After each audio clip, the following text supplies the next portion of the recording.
I'm still beat from the MLB draft. How about we skip next year's? I think this is easily the most important story of the day.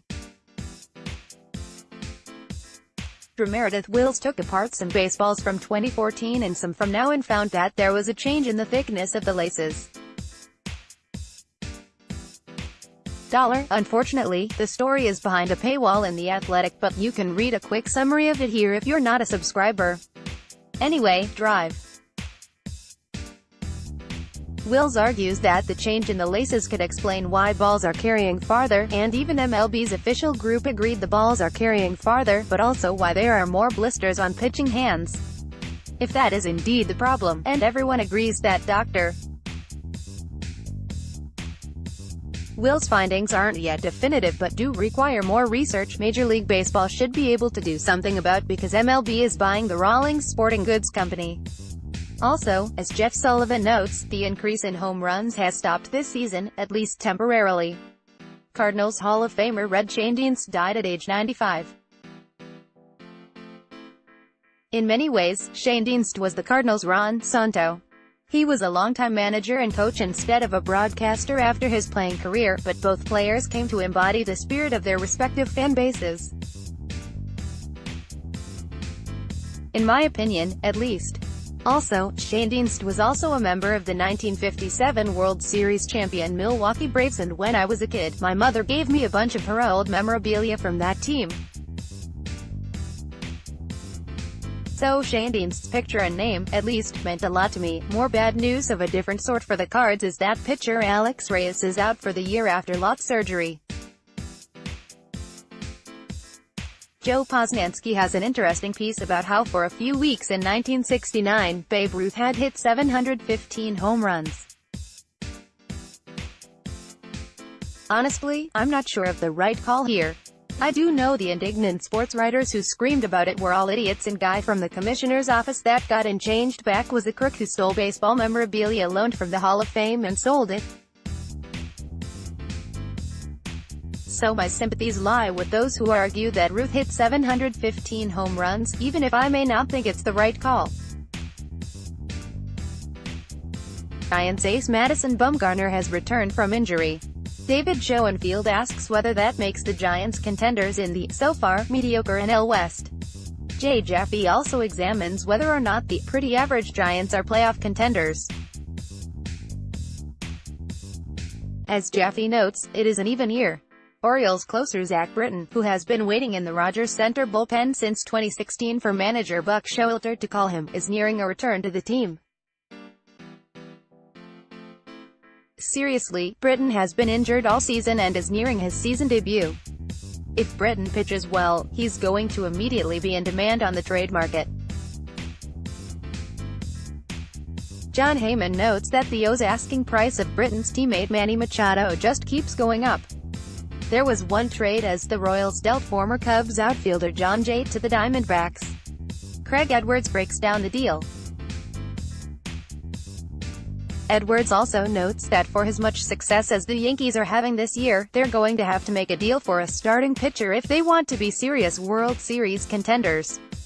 Lee Harvey agrees that the Yankees need to make a deal and lists several starting pitchers who would interest them, including a pair of Mets.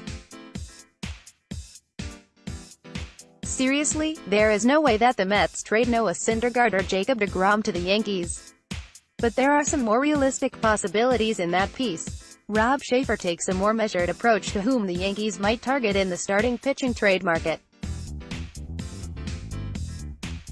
Bradford Doolittle classifies every team as buyers, sellers or holders heading into trade season. Michael Beller breaks down the swing of Red Sox outfielder Andrew Benintendi. David Schoenfield looks at 10 hyped young players who are running out of time to establish themselves as stars. There's one Cubs player on his list. Buster Olney proposes a new rule that would limit a team to 4 pitchers over a 9-inning game. Jeff Passan takes apart all the baseball-related excuses that the Blue Jays are using to keep Vladimir Guerrero Jr. in the minor leagues. Well, except one that happened after Passan published that story. Vlad Jr. went on the disabled list with a knee injury. Jeff Sullivan notes that the most patient first pitch hitter in MLB this season has been Pablo Sandoval. Wait, what? Are there two Pablo Sandovals? Rangers pitcher Bartolo Colon tied Juan Marichal's record for the most wins by a Dominican pitcher. Aaron Laffey, who hasn't pitched in the majors since 2015, retired immediately after giving up 14 runs in a AAA start. Yeah, that might be a clue that it's time to hang it up. I'm trying to keep the draft stories to a minimum, but the Athletics have reportedly come to an agreement with first-round pick Kyler Murray. Murray gets $5 million and gets to play football for the Oklahoma Sooners his redshirt junior year. After this season, however, Murray's football career is over, per the deal, and he'll forego his senior season.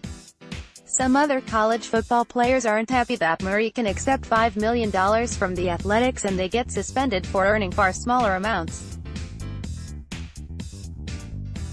Neil Payne breaks down the economic decision facing Murray of baseball or football. It's not really close. The Mets drafted the son of Biff Tannen from the Back to the Future movies.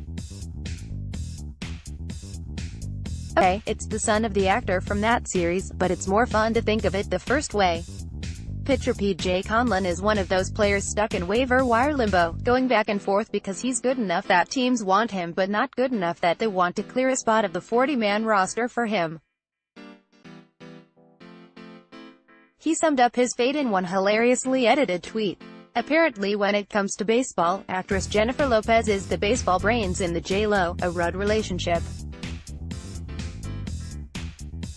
The Rockies and Reds had a play with a series of fielding and running mishaps that is just dying for a Yickety Sax soundtrack. Someone please add one.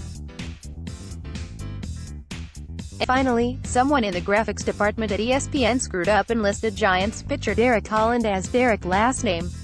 Now Holland feels so bad for the guy that he wants to cover up the mistake by wearing last name on the back of his jersey for Players Weekend. Or more likely, Holland just thinks it's funny and wants to keep up the joke. And tomorrow will be a better day than today, Buster.